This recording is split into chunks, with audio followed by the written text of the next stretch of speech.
In the peaceful city of Northport, Florida, a tragic event unfolded that would shake the community to its core. On the morning of January 26, 2025, police responded to a call, believing they were dealing with a suicide. But as they arrived at the Maksic household, something didn't add up. The scene didn't match the story. And what appeared to be an end to a life was only the beginning of a much darker truth.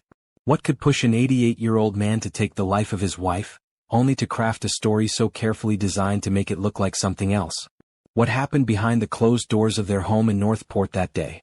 The Maksic case began as a tragic suicide. Miroslav Maksic, an elderly man, called 911 claiming his wife Miljka had ended her own life. But what law enforcement discovered upon their arrival was far from what they expected. What seemed like a routine case of suicide soon evolved into a chilling investigation, one that would lead authorities down a path they couldn't have predicted. In this documentary, we will explore the twisted sequence of events that followed, the investigation that uncovered hidden truths, and the mystery surrounding a crime that shook a community. Miroslav Maksic, a man whose life spanned nearly 9 decades, had always been known for his calm and measured demeanor. Born in the small, quiet town of Nis in Serbia, Miroslav grew up in a world far removed from the technology and hustle of modern life. Raised in a time when values like loyalty, discipline, and respect for authority were central, he carried these traits with him throughout his life. His career in engineering had taken him to several countries, but he eventually settled in Florida, seeking peace and a fresh start. In his youth he was well regarded for his work ethic, a man who took pride in every project no matter how big or small. Yet, as the years passed, his once sturdy resolve began to show cracks, perhaps unnoticed by most, but not by those closest to him. To those who knew him in the community, Miroslav was largely seen as an unassuming figure, friendly yet private, someone who had earned the quiet respect of his peers. He spent his days at home, occasionally running errands and tending to his garden. However, there was a complexity beneath his seemingly placid exterior, one that, for many, went unexamined. Friends spoke of his frequent trips to the local library, where he would immerse himself in books about history and the intricacies of human behavior, suggesting a deep curiosity about the human psyche. Yet, as with many people of his age, Miroslav seemed content to live in solitude, rarely venturing far from the confines of his home. In the eyes of the community, he was a figure who had earned his peace. But what lay beneath his years of silence behind closed doors was a very different reality, one that would soon unravel in a tragic and unexpected way. Miljka Maksic, in contrast, was a woman who had always been full of life and energy. A native of Belgrade, Serbia, she had a warm, inviting personality that easily drew people in. Her love for culture, music, and the arts was a defining aspect of her character. She had spent much of her early adulthood traveling, studying the works of great composers and painters, but it was her work as a librarian that truly defined her professional life. People who knew Miljka described her as vibrant, intelligent, and deeply compassionate, qualities that made her beloved in the local community. At home, she and Miroslav shared a quiet life, yet she often made efforts to stay connected to the world outside their home, engaging in social activities and lending a hand to those in need. Her relationship with Miroslav, though private, was seen as stable by outsiders. They had been married for over 40 years, and while not many knew the inner workings of their relationship, it was clear that Miljka was the one who kept things in motion. She had a reputation for her generosity, whether it was through volunteering at local events, helping neighbors with their gardens, or simply offering a listening ear when someone needed it most. Her charm was undeniable, and she had a way of making others feel important, seen, and valued. Yet, despite her outward warmth, those closest to her occasionally noticed subtle changes in her demeanor, moments where her usual light seemed dimmed, though no one could quite pinpoint why. Miljka's community involvement extended far beyond just casual interactions.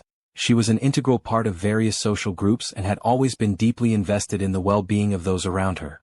As a member of a local book club and an advocate for the arts, she was well-liked and respected, admired for her drive to preserve culture and heritage. But there was also a quiet side to her, a side that she rarely revealed, one that perhaps hinted at an inner world that not everyone understood. Their marriage, like many, had its quiet moments of tension. Friends often noted how Miroslav and Miljka seemed content in their routine, but there were occasional flashes of miscommunication, a glance exchanged that left some wondering what lay beneath the surface. The years they spent together seemed to follow a gentle rhythm, one that, to the outside world, was stable and predictable. But what those around them didn't know was that beneath this calm surface, the fragile threads of their relationship were beginning to unravel. It was a delicate dance, one that Miroslav and Miljka were trying to keep hidden from the world. But when the morning of January 26th arrived, everything changed. As we look deeper into the days leading up to the tragic event, we begin to wonder, was there something more beneath the surface of their relationship? Was this truly a case of a peaceful life ending tragically, or was something more deliberate at play, something that no one could have imagined? On January 26, 2025, the calm of North Port, Florida, was shattered by a 911 call that would set into motion a chain of events no one could have foreseen. The voice on the other end of the line was Miroslav Maksic, an elderly man calling in distress.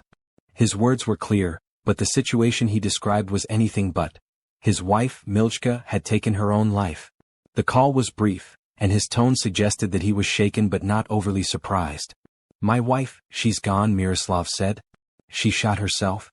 As the 911 dispatcher remained on the line, the details began to form, but no one yet knew that the truth behind this call would unravel a chilling mystery. Law enforcement, accustomed to such calls, responded quickly, unaware that this seemingly routine suicide investigation would soon turn into something far more complex. Upon arriving at the Maksic residence, officers approached a quiet suburban house tucked away in a neighborhood where little ever seemed out of place. The door to the home was unlocked, and inside they found Miroslav, seated in a chair, his expression a mixture of concern and disbelief. But it was the scene in the next room that would raise immediate questions. Miljka's body lay motionless on the floor of their bedroom, her lifeless form positioned in a way that appeared to be at odds with the scene Miroslav had described. The 76-year-old woman was lying face up, her head resting on the floor with a .357 Magnum revolver clutched in her left hand. The weapon, cold and unforgiving, was placed in an almost too perfect position, a detail that didn't sit right with the officers, even as they tried to maintain their professional composure. The most shocking part of the scene, however, was the lack of any clear evidence of distress or struggle. Miljka's body showed no signs of movement or effort. There were no signs of an immediate struggle, no overturned furniture, no traces of chaos. The way her body was arranged was almost too composed for what was supposed to be a final act of desperation. The silence of the room was only broken by the faint sound of Miroslav's voice from the other room, explaining once more what had happened. The officers, though cautious, continued their investigation, all while Miroslav sat nearby, recounting his version of the events. He had claimed that his wife had been in a dark place for some time, that she had been struggling with depression. He said that she had locked herself in their bedroom before he heard the fatal shot. Yet there was something off in his story. The officers, trained to spot inconsistencies, found themselves questioning the details Miroslav offered. How had he been so calm upon discovering her body? Why was there no sign of panic, no indication of the frantic rush one would expect after such a claim? His lack of urgency seemed to ring alarm bells in the officers' minds. The immediate assumption was that Miljka's death was a tragic suicide. But something about the scene and the way Miroslav presented the situation suggested that all was not as it seemed. A single bullet wound to the back of Miljka's head. A weapon placed too neatly in her hand. No sign of a note. No clear motive. The officers soon began to piece together the narrative they were being given. Miroslav had found his wife that morning, sitting alone in their bedroom, perhaps contemplating the end. He claimed he had been unaware of her suicidal thoughts, even though family and friends had not heard anything to suggest such a drastic decision was on the horizon. But the more they asked, the more the story didn't fit the facts. Miroslav had dialed 911 from a family friend's phone. His calm demeanor over the phone, and the precise details he provided, gave law enforcement a reason to pause. Was this really a man grieving the loss of his wife, or was he already aware of something darker that had taken place in the room? As they continued their search of the home, officers discovered nothing else out of the ordinary. No signs of forced entry. No struggle in the house. It seemed like the scene Miroslav had described, a peaceful end in a quiet home. But as the hours wore on and more experts examined the scene, the questions only grew. Was it truly suicide, or was there more to this quiet tragedy than anyone could have imagined? Behind the walls of their home, hidden from the eyes of the world, a puzzle was beginning to take shape. What had seemed like a straightforward tragedy was becoming anything but. And the questions surrounding Miljka's death were just the beginning. As the investigation progressed, it became clear that what had initially appeared to be a tragic case of suicide was, in fact, something much more complicated. When the medical examiner, Dr. Karen Richardson, conducted the autopsy, the the findings did not align with the story Miroslav had told. The manner of Milchka's death seemed impossible to reconcile with the narrative of a self-inflicted wound. Milchka had suffered 2 gunshot wounds, one of which was to her cheek. But it was the fatal shot, the one to the back of her head, that raised immediate suspicion. The position of the bullet wound was inconsistent with a person firing a gun at themselves, especially considering the angle at which the shot had been delivered. Milchka was found lying flat on her back, with the gun in her left hand, even though she was right-handed. That alone was a red flag. The medical examiner noted that the trajectory of the shot to the back of her head suggested she had been shot from a distance, not the point-blank positioning one would expect in a typical suicide scenario. Beyond the wounds themselves, the scene at the house raised even more questions. When investigators returned to the Maksic residence, they began to see evidence that suggested the crime scene had been carefully manipulated. There was a towel positioned above Milchka's head, an odd detail for a suicide, but not entirely unusual if someone was trying to clean up after the fact. It was placed in a way that appeared to be an attempt to staunch the blood flow, but it didn't quite make sense. If Milchka had shot herself in a moment of despair, why would she have bothered to position the towel so precisely? The rest of the scene, however, indicated an effort to erase any signs of a struggle. As investigators sifted through the room, they discovered other inconsistencies. The blood on the floor appeared to have been partially wiped away, as though someone had made an attempt to clean up the evidence before the authorities arrived. But the cleanup wasn't thorough. In fact, it left behind a trail of missed spots that pointed to one thing. This was not the scene of a desperate woman at the end of her rope. It was the aftermath of a meticulously staged crime. And with every new detail that surfaced, the theory of suicide seemed increasingly far-fetched. Meanwhile, Miroslav's behavior continued to raise suspicion. When police officers first arrived at the house, Miroslav had been the one to lead them into the bedroom, showing them where Milchka had supposedly ended her life. But he was nowhere to be found when the officers first entered the home. He claimed that he had been in another room when the incident occurred. And when he finally returned to the scene, he seemed strangely disoriented, as if he were still processing the tragic event. His initial statements were consistent with someone who had just discovered their spouse's body, but his confusion appeared contrived.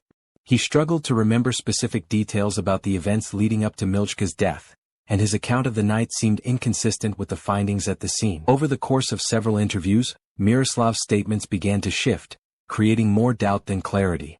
Initially, he had insisted that Milchka had been struggling with mental health issues for some time, suggesting that her depression might have led her to take her own life. But when pressed on specific details, such as the exact nature of her depression or the events that led up to that fateful morning, he faltered. His explanations lacked the depth one would expect from a husband who had been living alongside his wife for decades. He seemed unable to provide any concrete information about Milchka's mental state or her behavior in the days leading up to the incident. As the investigation progressed, the inconsistencies in Miroslav's story began to pile up. His failure to explain how Milchka had ended up with a gunshot wound to the back of her head, the strange placement of the towel above her, and the evidence of a hasty cleanup, each new revelation chipped away at the facade of a man who had merely discovered his wife's tragic death. The more the authorities dug into Miroslav's behavior, the more it seemed that the truth was slipping further and further away from the story he had told. The case was no longer a straightforward suicide, it was a puzzle with pieces that didn't quite fit. As detectives worked tirelessly to piece together the truth, they found themselves asking more and more questions. What had really happened that morning? Was Miroslav truly the grieving husband he appeared to be, or was there something more to the story? The investigation was just beginning, and with each new twist, it was becoming clear that the truth was far from simple. The more they uncovered, the more it seemed as though the Maksic household had been hiding more than just a tragedy, it had been the stage for something far more complex. As investigators pieced together the evidence, it became increasingly clear that Miroslav Maksic's story was unraveling. The inconsistencies in his statements, coupled with the forensic evidence collected at the scene, made it evident that the tragic death of Milchka was no ordinary suicide. The authorities had a strong case against him, and the moment of accountability was fast approaching. On January 27, 2025, Miroslav Maksic's life took a sharp turn. After days of interviews and further investigation, law enforcement finally moved to arrest him. At around 8 a.m., a team of detectives arrived at the Maksic residence in North Port, Florida. Armed with a warrant for his arrest on charges of first-degree homicide, they apprehended the 88-year-old man without resistance. The arrest was a sobering moment for both the community and law enforcement. Miroslav, whose emotions had oscillated between confusion, denial, and defensiveness during the investigation, was now faced with the cold reality of the charges against him. As he was handcuffed and led out of the house, the weight of his actions seemed to settle heavily upon him. After his arrest, Miroslav was transported to the Sarasota County Jail. In a case as serious as this, there was no chance of a bond being granted. Given the brutal nature of the crime, combined with the evidence suggesting deliberate planning and an attempt to cover up the murder, the court determined that he was a flight risk. Miroslav would remain in custody until the legal proceedings moved forward. News of the arrest sent shockwaves through the local community, as many had known Miroslav and his wife Milchka for years. Friends, neighbors, and even extended family members had no indication that anything was amiss. The couple had presented themselves as just another elderly pair, living a quiet, seemingly content life. To think that this calm exterior had concealed such horrific acts was difficult for many to accept. In an official statement shortly after the arrest, Northport Police Chief Todd Garrison addressed the media, acknowledging the gravity of the case. He spoke somberly about the tragic nature of the crime, yet expressed gratitude toward the police team who had worked tirelessly to uncover the truth. "This is an incredibly sad situation," Chief Garrison said. "We've been able to gather a significant amount of evidence, and I'm confident that the justice system will do its part in ensuring that the truth comes to light. We owe it to Milchka to find out exactly what happened that night and hold the person responsible accountable." His words resonated with those following the case, and the public was left grappling with a series of disturbing questions. How could someone in Miroslav's position, someone in the twilight years of his life, commit such a heinous act? What led him to kill his wife and then attempt to stage her death as a suicide? Despite the arrest, there were still many layers to this case that remained to be uncovered. Why did Miroslav choose such a violent end for Milchka? What triggered his alleged actions?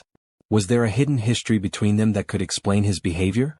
And how would the legal system handle this tragedy moving forward? As the investigation continued, it was clear that the Maksic case would continue to dominate the headlines in the coming weeks. With Miroslav now facing formal homicide charges, the case was expected to go through the legal system in stages, with pretrial motions, evidence presentations, and ultimately, a trial where all the pieces would be revealed. Throughout the proceedings, the community held its breath, waiting for more details to surface. Some questioned Miroslav's motives, while others couldn't help but wonder about his mental state.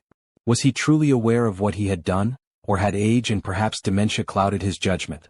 Regardless of these debates, one thing was certain. Miroslav Maksic's life was forever altered, and his actions had shattered the lives of those around him. As for Milchka, her tragic end was now part of a larger mystery, one that would continue to captivate the public's attention. What happened that night in the quiet home of the Maksics? And why was an elderly man so determined to destroy the woman he once shared his life with? The answers would soon unfold in the courtroom, but for now the only certainty was that the case was far from over. When news of the arrest spread through Northport, Florida, it was like a stone dropped in a quiet pond. Ripples of shock and disbelief radiated throughout the community. For a place where everyone knew each other, where neighbors were often seen chatting on their lawns or gathering for barbecues, this tragedy hit close to home in a way that many hadn't anticipated. Miroslav and Milchka Maksic had been known figures in their neighborhood. They weren't celebrities or public figures, but they were the kind of couple who would greet you with a smile when you passed by. To the outside world they lived a quiet, unassuming life. To many they were simply the Maksics, a pair of elderly residents who had been part of the fabric of the community for years. That's why, when the details of Milchka's death surfaced, the reaction was one of utter disbelief. Mike Haig, a longtime neighbor, was among those left reeling by the news. He had known the Maksics for over a decade and had never seen any signs of trouble between them. "They were just a regular couple," Mike said, his voice still tinged with shock. "Never saw anything unusual. You never think something like this could happen next door." His words were echoed by many others in the neighborhood, all of whom struggled to reconcile the image of the Maksics they had known with the horrific reality now unfolding before them. Neighbors described Miroslav as quiet and reserved, but always polite, and Milchka as kind and gracious. The couple's interactions with the community were minimal, but when they did engage they came across as warm and approachable. Many were puzzled by the idea that Miroslav, someone who, by all accounts, had lived a relatively peaceful life, could commit such a shocking crime. The image of an elderly man, seemingly harmless and frail, now being accused of murder, was difficult to process for those who had seen him in the neighborhood. As more details about the crime emerged, the reactions from the community only deepened the sense of disbelief. There were whispers, questions and hushed tones, as neighbors tried to piece together what had really happened behind closed doors. The thought that an 88-year-old man might be capable of such violence didn't fit the image of a frail, aging man that so many had in their minds. The tragedy left an indelible mark, not just on those closest to the Maksics, but on the entire neighborhood. Public response soon swelled beyond the confines of North Port. News outlets across Florida began to cover the incident, and it quickly gained national attention. The shocking nature of the crime, coupled with the fact that it involved an elderly couple, sparked intense curiosity. People from all walks of life couldn't help but ask, what would drive someone like Miroslav to take such an extreme violent action? What led him to murder his wife and then try to pass it off as a suicide? In the broader community, the reaction was mixed. Some people found themselves grappling with the idea of losing a sense of security in their own neighborhoods. The idea that such an act could take place in a seemingly peaceful residential area left many feeling uneasy. It shook the perception that crimes like this only happened in more dangerous, high-crime areas. It raised unsettling questions about what could be hidden in the lives of people living just a few doors down. Local authorities and community leaders were also faced with the challenge of reassuring residents. North Port had long been considered a safe place to live, and the idea that a crime like this could unfold behind the closed doors of a home in a quiet neighborhood was difficult to reconcile. The response from the community was raw, with some residents expressing their discomfort with the notion that no one had seen any signs of distress between the Maksics prior to the incident. The tragedy left a lingering sense of vulnerability that would take time to heal. And then there were the deeper, more uncomfortable questions. Did anyone know the Maksics better than they let on? Were there clues, signs, or warning signals that no one recognized? Or was it a case of a deeply personal issue that unfolded with no one the wiser? Many were left with a sense of guilt, wondering if they could have done something to prevent this, if only they had known something was wrong. It wasn't just a murder case, it was a failure of the community to notice the warning signs, or worse, a failure to understand that things weren't always what they appeared to be on the surface. In the wake of the crime, people in North Port started to ask themselves difficult questions about safety and trust. The Maksic case was more than just a tragic death, it was a reality check. It was a stark reminder that people are capable of things that seem beyond comprehension. And for the residents of North Port, it was an experience that would stay with them for years to come. The Maksics' home, once a quiet, familiar place, would now stand as a symbol of the unsettling truth that sometimes darkness lurks where we least expect it. As the investigation continued and the legal proceedings moved forward, the community's focus began to shift to how they would cope with the aftermath. Would they ever view their quiet neighborhood in the same light again? Would they ever be able to truly feel safe knowing that a murder had taken place right under their noses? The impact of the Maksic case had just begun to be felt, and for many, the path toward understanding, healing, and reclaiming their sense of security would be a long and difficult one. As the investigation continued to unfold, the question on everyone's mind remained the same. Why? What could have driven an elderly man, a figure known to his community for years, to allegedly end his wife's life and stage it as something else?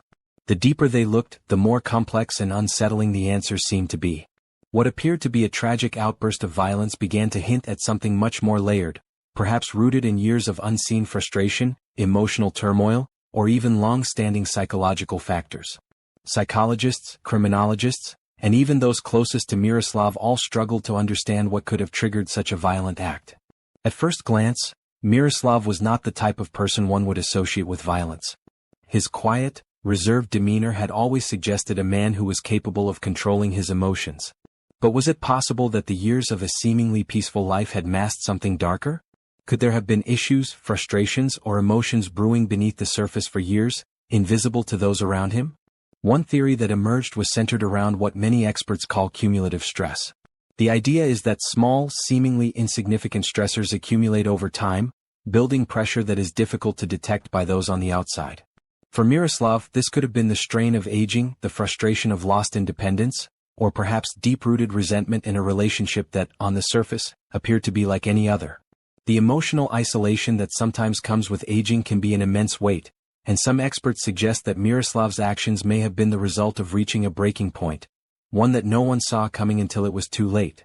Others pointed to a more psychological angle, hypothesizing that Miroslav's behavior could have been influenced by something like cognitive decline or even dementia. The elderly are often susceptible to mental health issues that can lead to unpredictable behavior. Could his actions have been the result of a mental health breakdown, one that caused him to lose touch with reality? The case certainly seemed to support this theory, especially when you consider the initial statements Miroslav made to the police. His confusion upon their arrival, his inability to recall details clearly, and his conflicting statements could be signs of a mental state that was deteriorating. But perhaps the most unsettling theory came from those who looked at the dynamics of the Maksic marriage. While there was no immediate evidence to suggest that Miroslav and Milchka's relationship was anything other than ordinary, some experts began to consider the possibility that there was more going on behind closed doors than anyone realized. Could Miroslav have been harboring a deep resentment for his wife? Could there have been a long history of emotional or physical abuse that was hidden from public view? The idea that a relationship, once thought to be mundane and harmless, could harbor such dark secrets is a chilling thought. Some criminologists have long suggested that crimes of this nature are often the result of underlying power struggles or unresolved emotional trauma.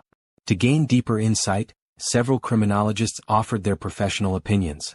Dr. Susan Mitchell, a renowned psychologist who specializes in violent crime, noted that the pattern of behavior exhibited by Miroslav, confusion, conflicting statements, and the apparent staging of the scene, was not uncommon in cases where the perpetrator was experiencing significant emotional or psychological stress.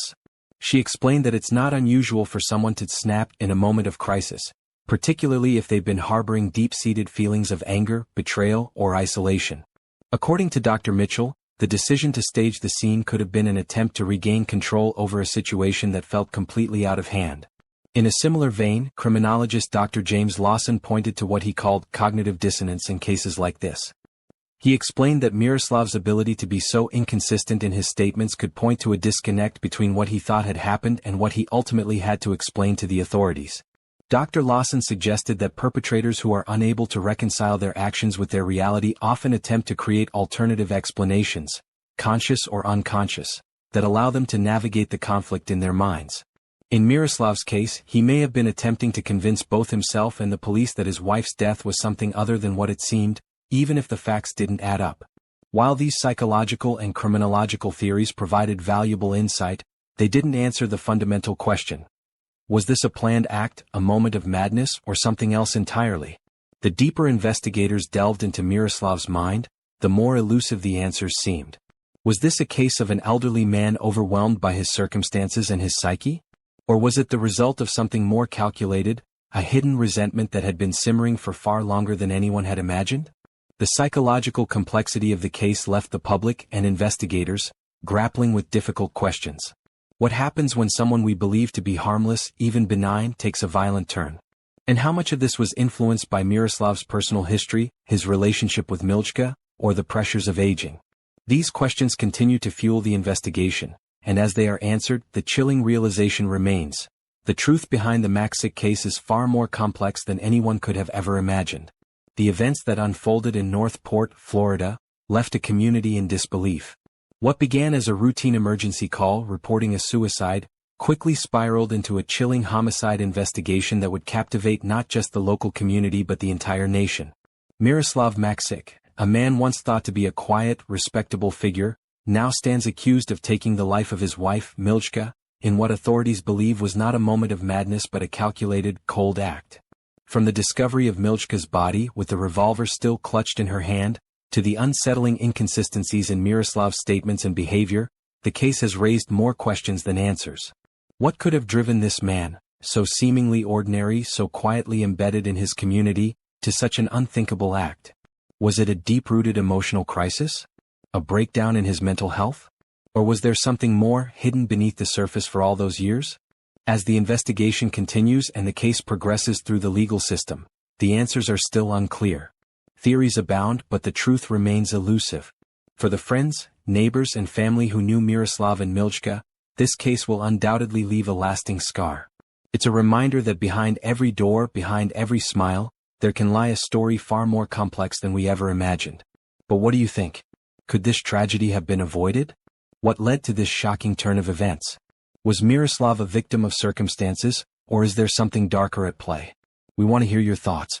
Share your theories in the comments below. Your insights may be the key to unlocking the mystery.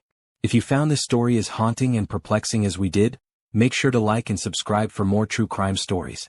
Stay tuned because this investigation isn't over, and there are still many more questions to answer. Until then, we leave you with the unsettling thought that, sometimes, the most shocking truths are the ones that no one sees coming.